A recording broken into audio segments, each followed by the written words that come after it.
My name is Bill Thigpen. I'm the Deputy Project Manager of the High-End Computing Capability Project, which is the project that provides high-end computing to NASA overall. So we support all of the centers, all the different mission directorates, and they do the science here. Just to give you a little bit of history, NASA's been here for a long time, been here over 25 years. We began with some of the earliest supercomputers, and the initial role of NASA, of the NASA facility, was to do aeronautics research. And so in its early days, it was a line item in Congress's budget, and we housed craze. As we went through the years, we had a lot of experience with large single system image computers. We were some of the first people to use Unix on large systems. And our job right now is basically to enable science and engineering at NASA. So no one at headquarters really cares whether or not we have a big computer with a lot of flops. What they care about is what science and engineering is done here. And so what the agency has determined is that it's important to provide high-end computing as an asset for all the users to be able to do. And that's what this program is all about. The characteristics of high-end computing are that it's really a changeable entity. You know, if you put high-end computers on the floor and just leave them there, you will soon not be a high-end computing center. And so it's important that you not only have the computers, you have the staff to run the computers, but you have a method to move the computers forward. It requires a frequent upgrade and sort of this continual improvement, and we've done that as we've gone through the years.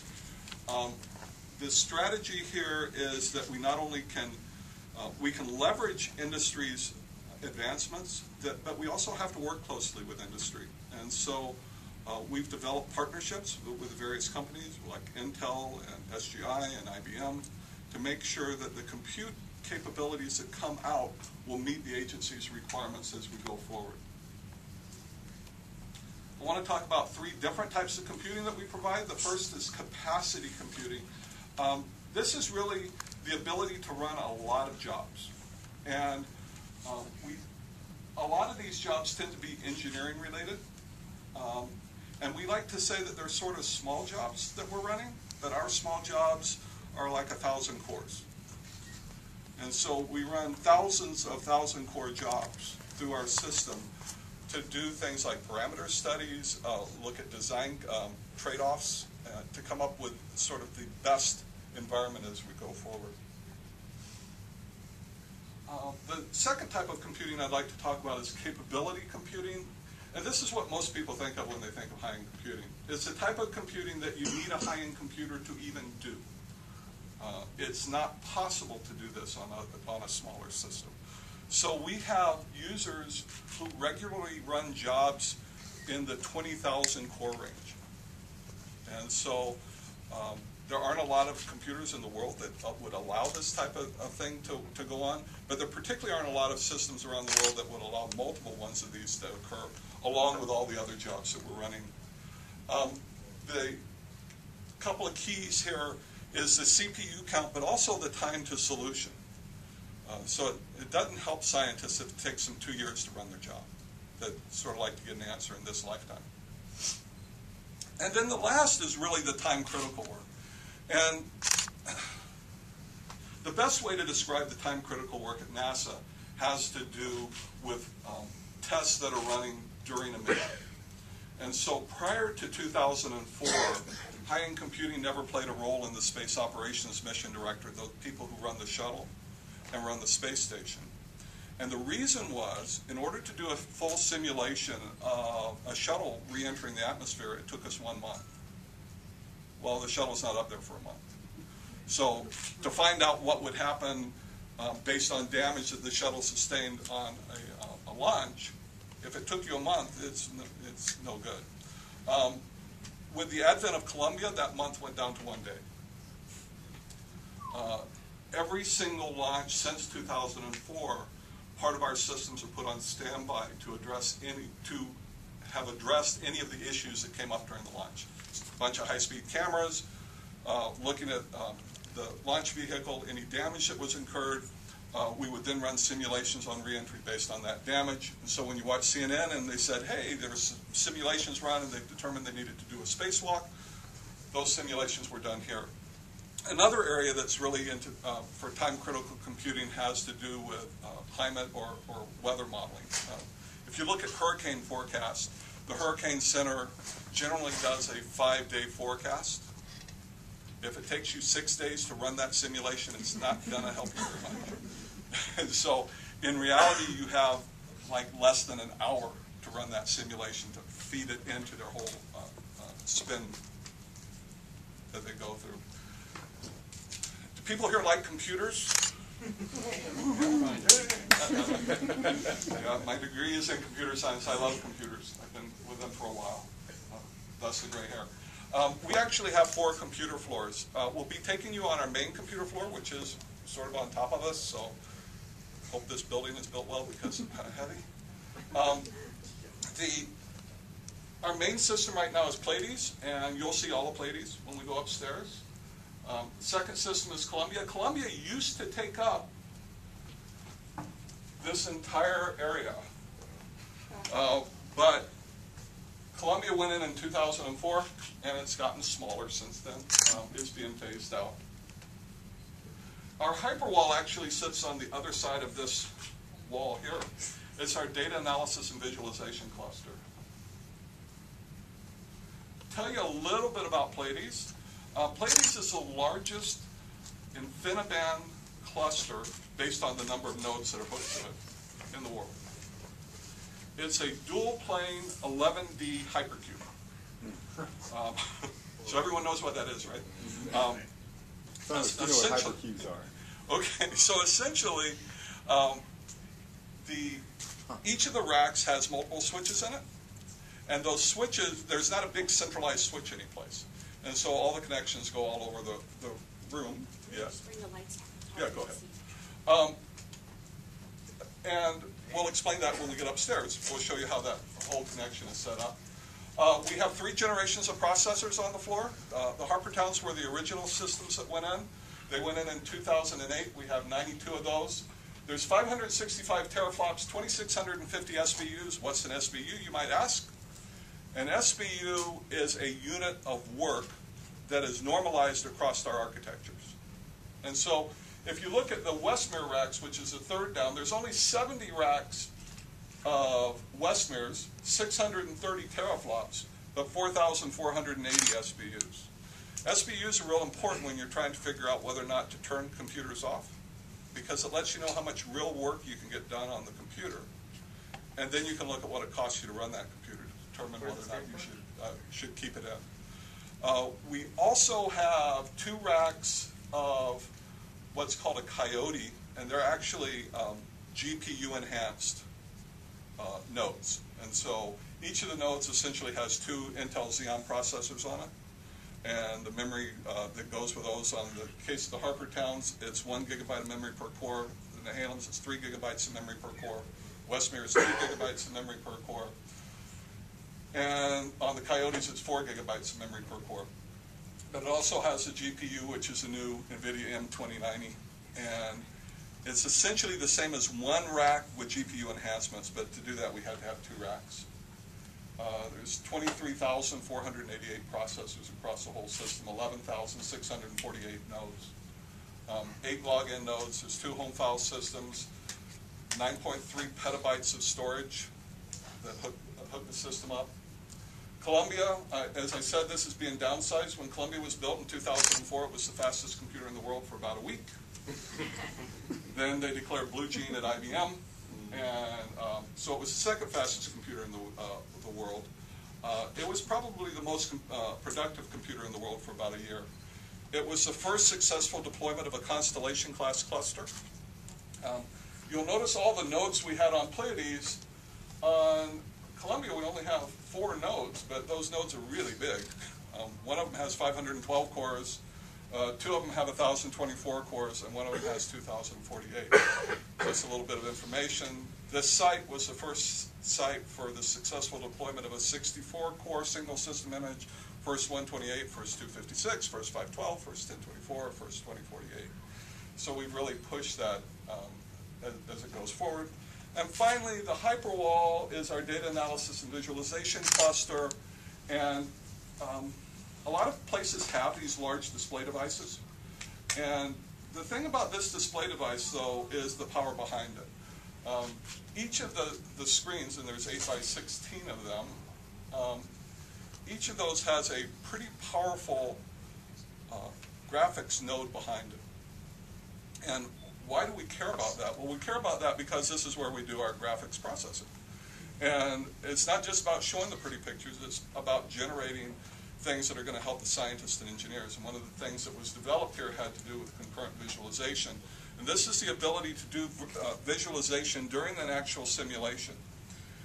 And instead of writing data to a disk, which normally is done, and normally what happens is every 100 time steps or so, people write to the disk.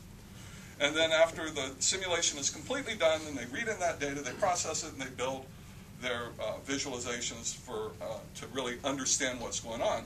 Well, you're throwing away 99% of your data. What we do with concurrent visualization is we instrument the code so that every time step, the data is passed down to the hyperwall over InfiniBand, and all the different things are generated on the fly. It's about a 1 to 2% slowdown on the amount of time the simulation gets run, but you get 100 times the temporal resolution. In every case where we've done this, the scientists and engineers have discovered things that they didn't know their simulation was doing. Sometimes it's good, and sometimes it's bad. But in every case, it helps them better understand what's going on. So we have some really cool computers, and they're really fun to play with. But they don't do you a lot of good unless they're used effectively. And what we believe here is that in order to effectively utilize the computers, we have to have a suite of services that go along with that to make sure the computers are used intelligently. So the first one's sort of a no-brainer. Supercomputing systems, you have to have the computers run well. And so this is where you take care of the systems, you know, make sure that they stay up, that they're reliable, deal with any issues that might come up. When you have one-of-a-kind systems, there are problems that you run into that, you know, nobody knows how to deal with until you run into them. So that's what the Supercomputing Systems Group does. But then these other areas are real important. The Application Performance and Productivity Group is our set of computer scientists who work with the domain scientists and engineers to make sure their codes run well. And why, you might ask, would you want to do that? Turns out that a lot of scientists and engineers aren't very good computer scientists. Imagine that. They spend all their time getting a PhD in biology and they don't know anything about programming. What we have found is that by working with them, we can sometimes get a 30-fold increase in time to solution. So that's just like going out and buying a computer. You know, if you deal with your main users and you make sure that their codes are running effectively, everyone benefits. And so that's what the Application Performance and Productivity Group does. Data analysis and visualization, my God, these things generate a lot of data. It used to be people could print out pieces of paper with numbers on it and look at them and they'd understand what was going on. We had a user who in one run wanted to generate 3 petabytes of data. Well, that would be really hard to look at on pieces of paper. But we actually told him he couldn't do that. He had to cut back to 300 terabytes. But it is still an enormous challenge. And the Data Analysis and Visualization Group is there to help people get solutions to problems that nobody's ever addressed before. So we're not talking about the person running the little job that generates a little thing that they can use some package to look at. It's really these the large challenges that people need help in really visualizing what's going on with their code. That's what the Data Analysis and Visualization Group does. Networking is real important because our users are all around the country, in some cases around the world. How many people have called a network company and said you had a problem with your network, and the answer they gave you was that they ran a test and it turns out that they don't have a problem, look someplace else? We don't think that's a very good solution. And so when people call here, A, they don't go into phone mail stuff. They actually get to talk to a person. But when they say they have a network problem, we put a network engineer on it, and that network engineer's responsibility starts at the user's desktop, wherever it is, and ends at our computer and back. So whoever they have to work with, and I'm talking about the network engineer, whoever our network engineer has to work with, they will work with to solve that user's problems. So sometimes it's a system administrator, sometimes it's a network administrator, sometimes it's security people, there's firewalls, there's all sorts of issues that it's our network team's responsibility to do that, and then we have all the supporting tasks that would go along with having a 6 megawatt facility. Turns out that's a lot of power, and takes a lot of people to make sure that we don't do anything stupid. The IT security people are the people that I probably argue the most with, because their job is to make sure that I don't end up on the front page of the Wall Street Journal, which I appreciate, I really do. They tend to be more conservative, but our facility is under attack all the time. There is never a time where someone is not trying to break into our facility.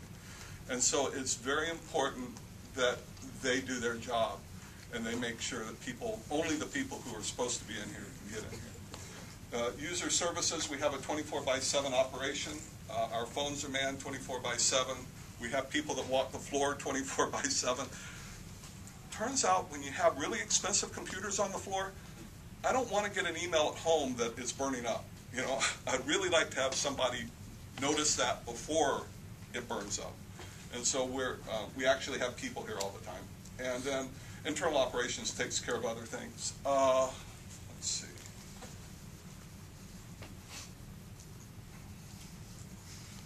So I think the bottom line is here at the NAS facility within HECC, we have a model that really is focused on success. And it's success as I think the taxpayer would define it. It's certainly success the way that headquarters defines it. And it has to do with increasing the science and engineering that's done here. It's interesting because this is, supercomputers are expensive. If you it's multiple tens of millions of dollars to put a supercomputer on the floor, and then you have all the people associated with it.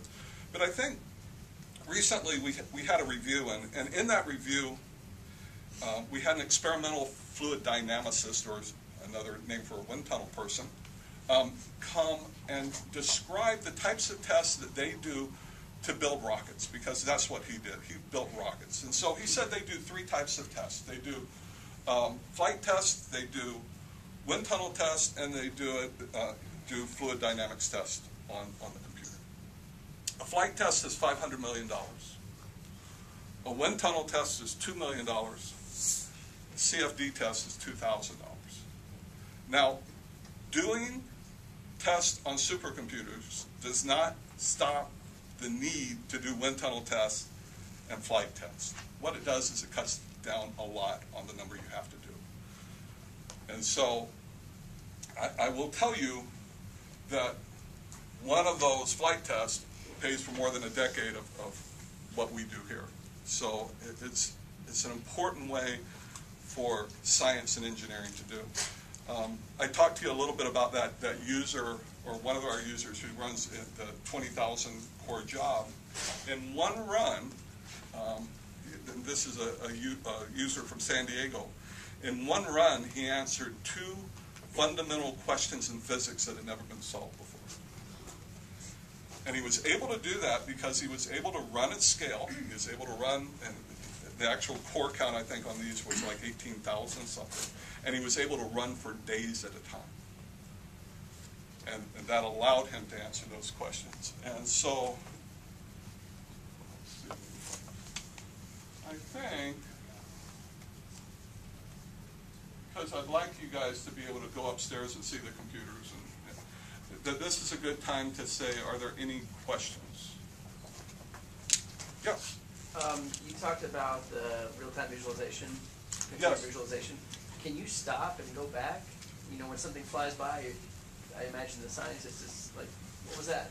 Okay, so it's real interesting the way that actually happens. Okay, so, if you look at each of these nodes that are in the visualization cluster, each one is sort of working on a different variable.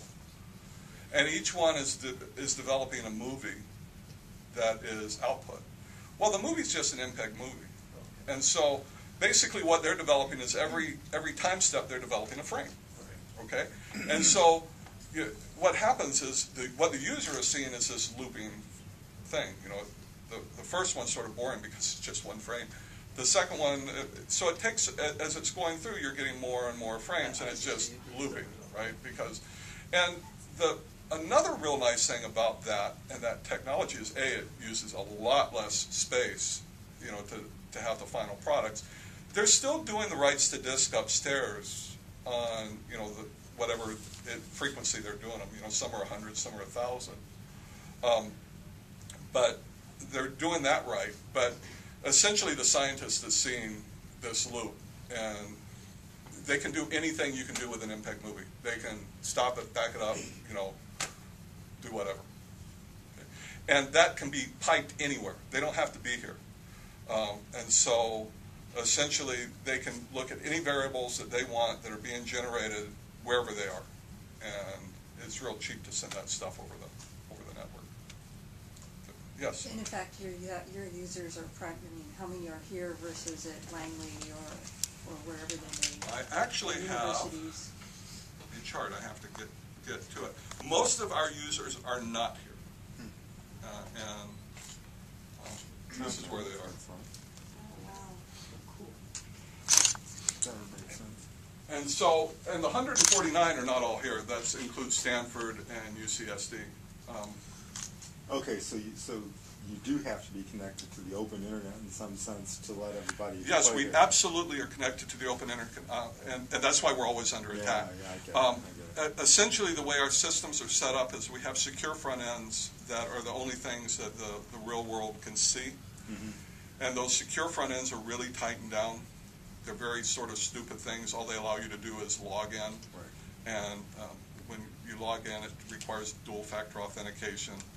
You know, and it just, then once you get in the system, and once you get inside, then you'd normally go to a compute front end inside. You go to one of your home terminals, one of the two home. Yeah.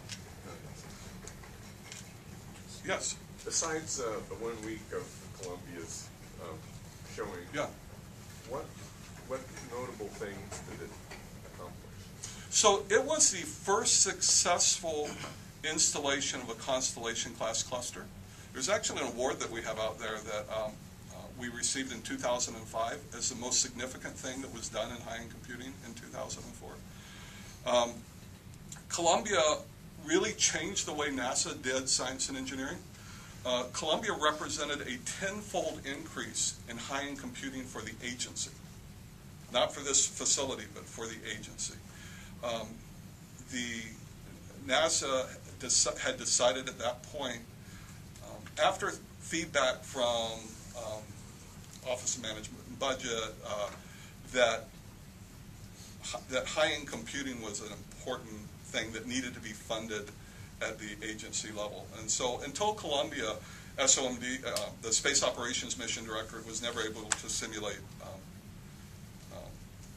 basically re-entry in timely manners. With Columbia, they were able to do that. Columbia enabled full modeling of the climate in the world. I mean, so instead of looking at a small area, our hurricane models that were developed at Goddard looked at the entire world, so you didn't have these boundary conditions that happened. The ocean modeling was able to reach capabilities that it was never able to be done before. So there were a number of scientific discoveries as well as just computer science capabilities. When Columbia was built, it was 2512s.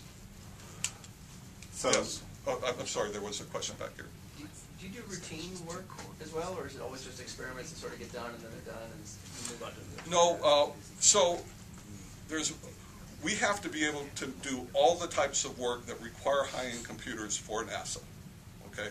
So that includes production work being done for missions that are in flight. So, you know, missions that are gathering data that have high-end computing requirements associated with them, we have to deal with those. We have to deal with the science, sort of the discovery type science work that's being done under research grants.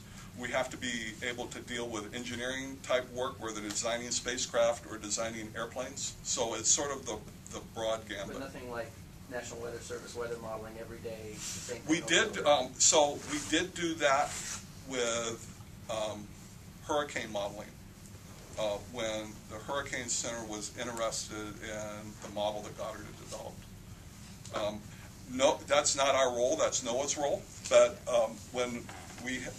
but NASA also builds those models sort of on the research side, and when the research becomes very interesting, then we flow in there. But some things that are very similar to that have to do with these missions that are currently flying, where they have that production type requirement. And all our production work has, Kepler is a good example. Okay. You talked a lot about hardware. Is Pleiades running Linux? Unix? Pleiades is running Linux. It's a SUSE, a SUSE release. In a clustered configuration? Yep. Cool. Thanks. Yes. What kind of failures do you see across the cores? So there's very rarely a time where everything on Pleiades is up. But there is hardly ever a time when we're not at least 95% up, and that we're not 95% utilized. Okay, so what we generally, the most failures we see have to do with memory, and when memory goes out, it takes out that node, and so it would also take out a job that was using that node. We very rarely see processor problems, and periodically we'll see a switch problem. Out of all of those, the switch problem is probably the worst as far as the impact across the system, because it impacts anybody who's routing through that switch. The Lustre file system is also, a parallel file system is sort of a hard nut to crack, and with the number of users that we have and the amount of hits that our file systems take, that's also an area that we see issues. So your application services deal with that kind of failure? So the systems people who deal with that type of failure. Okay, the applications people deal with code not being written right or efficiently. Okay. Yes. So we have all of the satellites that are collecting all sorts of science data out there roaming around the universe. Do those analyses all get piped back and run through here or not? No. So the data that's collected from the satellites, all that data goes to DACs, which are centers, and each of the missions have data collection facilities. So we're not a long-term data repository. We're a high-end computing So then those entity. people would then come and schedule jobs for... Right. The people who...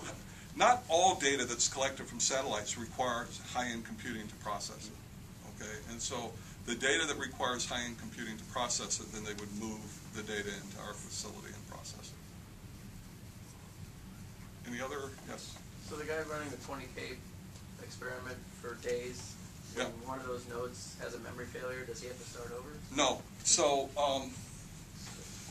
high-end computing has and we're running out of time, right? Yeah. Okay. If we want to get upstairs, we need to. Okay. You can But ask never your mind. individual slides, but- let me answer that question real quick.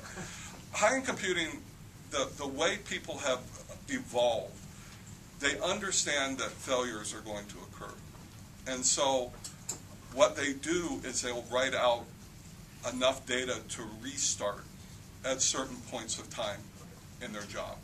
But it doesn't have to stop the process and start again. Yeah, so what would happen if there's a couple of things we do with the really big jobs. So when a really big job is running, and let's say they needed 18,000 cores, we'll get them 18,000 nodes, or in that one it'd need like, say, 1,500 nodes. So if they needed 1,500 nodes, we'd get them 1,510 nodes.